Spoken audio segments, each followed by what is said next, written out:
We'll go to the second row here, please, gentleman with blue tie. Hello. Can you tell me, please, why was an agreement not reached to allow cyber protection to allies from the Rapid Reaction Team in this meeting? And what were the arguments against allowing that Rapid Reaction Force to be shared around the allies? Can you please also introduce yourself? Sorry, Ben Farmer from the Telegraph. Actually, we adopted the progress report today. In that progress report, we describe the way forward. You should look at this as a phased approach. We adopted a strategic concept in Lisbon in November 2010. We stated that we will strengthen cybersecurity.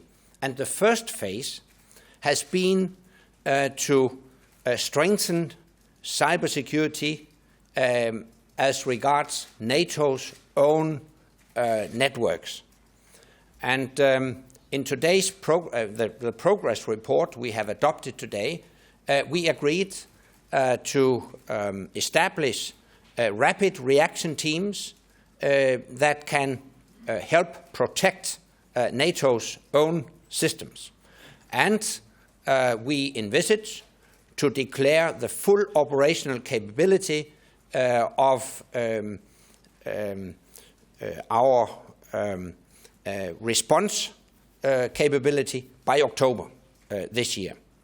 So this is the first phase. Now, second phase will be to look into how can the alliance respond to requests from allies that come under cyber attack.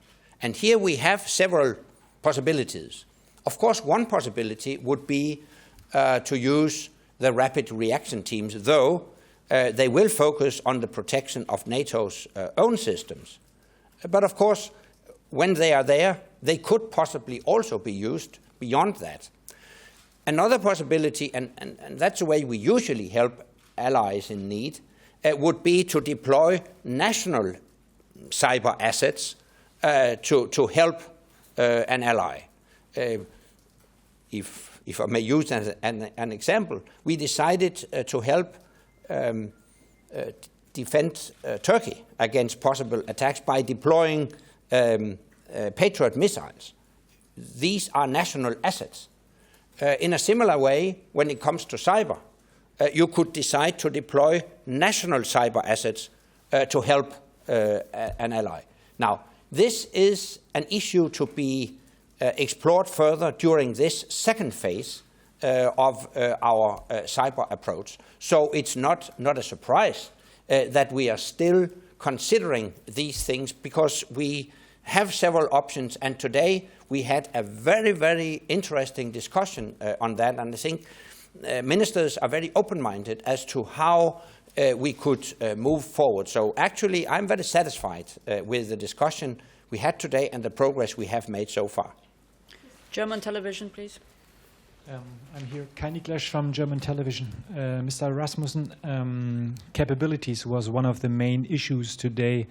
And the German Defence Minister, Lothar de Maizière, he came here and announced again that Germany has to bury the drone program that is called Eurohawk. Which influence does it have on the NATO program, on the AGS? As I understand it, de Maizière has also declared that Germany stays committed to the AGS project. I welcome that statement, and let me stress that the AGS project, or within the AGS project, we intend to purchase what is called the Global Hawk, which is a different system. It's tested and tried, and they're already flying. NPR? Thank you. Terry Schultz with NPR and CBS. Looking ahead to tomorrow, and I realize you haven't discussed this yet, but what is your thinking on proposals that may be made by the United States to put what they're calling a bridging force in Afghanistan briefly after 2014 to transition into the post-combat operations era? Let me stress that within a NATO context, we are discussing a post-2014 training mission with the name Resolute Support. We are currently planning that mission. Tomorrow, I would expect ministers to adopt what we call the concept of operations, which will create the framework for further planning of that training mission. In parallel, individual nations may plan their own bilateral arrangements with the Afghan government. But as far as NATO is concerned, we are focusing on the Resolute Support training mission, which will be established from 2015. Reuters. Adrian Croft from Reuters. Secretary General, the French Foreign Minister is saying today that France is now certain that a nerve gas sarin has been used in Syria on several occasions.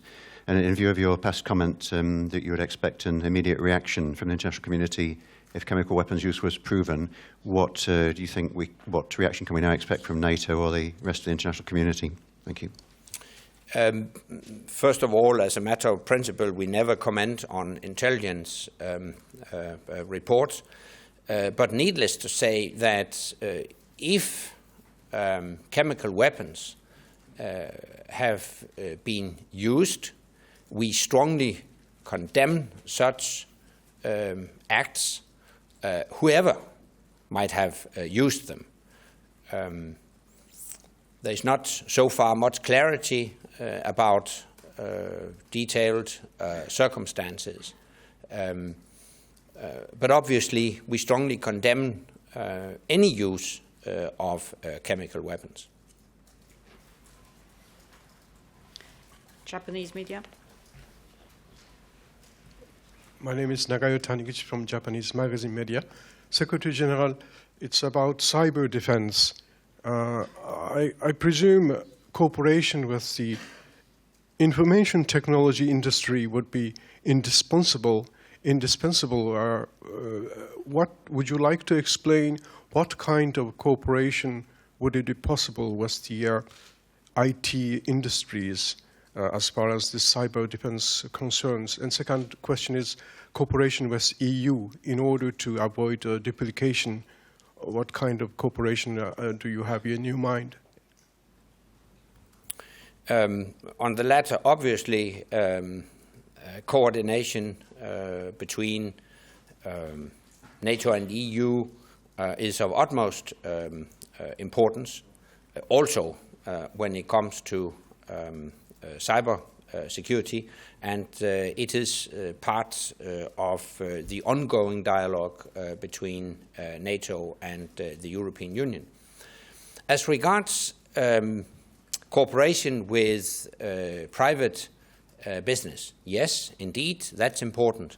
Let me stress, and all ministers agreed on that in today's discussion, our point of departure is that cybersecurity is first and foremost a national responsibility.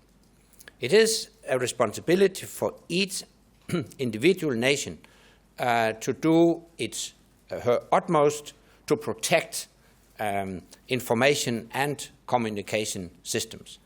And in that respect, cooperation between governments and the private sector is crucial. I fully agree, and whenever I discuss these issues with our allies, I get the information that they already engage in such collaboration with the private sector. So first and foremost, this is a responsibility for individual nations.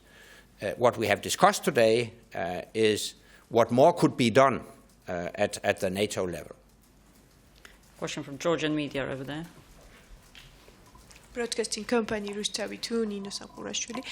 Mr. General Secretary, I have two questions. First, about tomorrow will be the NATO Georgia Commission meeting, and general questions will be the NATO ISAF mission and its new phase.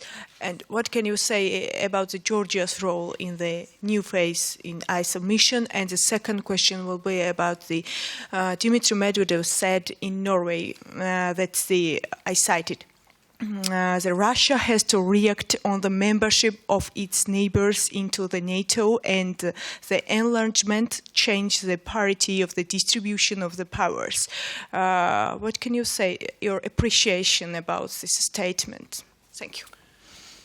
First, on the training mission, Georgia has already announced that Georgia intends to contribute to the Resolute Support mission after 2014, and this is the reason why Georgia is already now included in decision-making processes when it comes to the planning of that future mission. And I suppose the Defence Minister will reaffirm tomorrow that Georgia intends to contribute to the future training mission in Afghanistan, which we warmly welcome. Now, let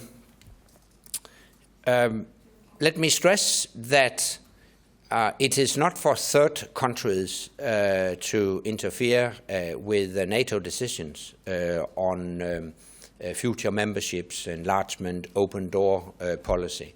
That's a NATO decision. And we adhere to the basic principle that each individual nation has the right to decide its alliance affiliation freely. So this is a question to be addressed in the partnership between Georgia and NATO. You will recall that already in 2008, at the NATO summit in Bucharest, we stated that Georgia will become a member of NATO, of course provided that Georgia fulfill the necessary criteria. We have established a NATO Georgia Commission, and our partnership with Georgia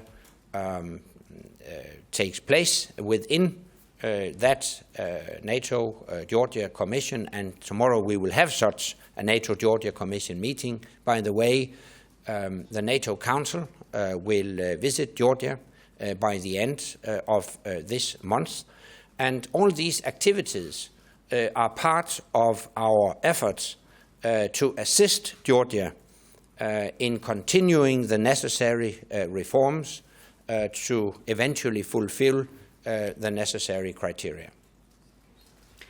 One last question over there. Arthur Chani from Albanian Agon Channel. Mr. General Secretary, in the report of NATO Command in June 2011 in Tirana, this report was very critical regarding the Albanian state task. Some Albanian generals came in defense of this report, becoming derided by the Albanian government, who has already fried 6 of them without any motive. Do you know this situation that in Albania now the Air Force and the logistic support are without command? And what do you think about this? Well, to give you a very brief answer, we are confident that Albania will live up to all her obligations within NATO, also when it comes to the security sector. We do have time for one last question. AP over there. Secretary General Jamie Keaton from Associated Press. If I could go back to the cyber defense, I was wondering what kind of responses were discussed in terms of, you mentioned Patriot missiles. When it comes to cyber defense, are there the equivalent of Patriot missiles that could be deployed in cyberspace? What kind of responses are possible in case of an attack? Yeah, well, I think you appreciate that I can't go into details on that. Eventually, that will, of course, also depend on the specific circumstances. What we have discussed today is at a political strategic level how the alliance as such can respond to possible requests from individual allies if they come under attack. We didn't discuss technical details about how exactly to react if an ally is subject to a cyber attack. Thank you very much. We'll see you all tomorrow morning.